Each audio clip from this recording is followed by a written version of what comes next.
Kenya Academy of Sports ne obago piem mar manyo talanta e tuke mag rugby, volleyball to kod basketball kuom ndalo ang'wen chakre tich ang'wen nyaka Jumapil kuonde opogore e boma Nairobi.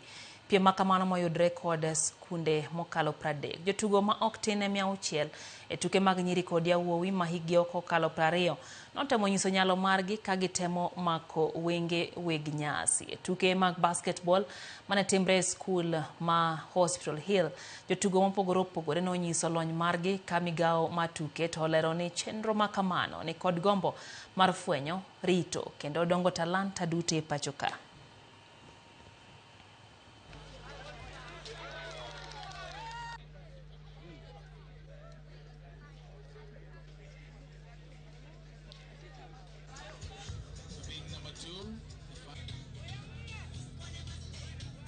It has been a good tournament, though we came second.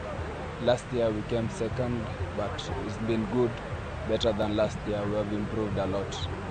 We have a number of issues. We are rolling out facility development, facility improvement across the country. Study everywhere as a hardware under Sports Kenya and the rest. Then we have the software.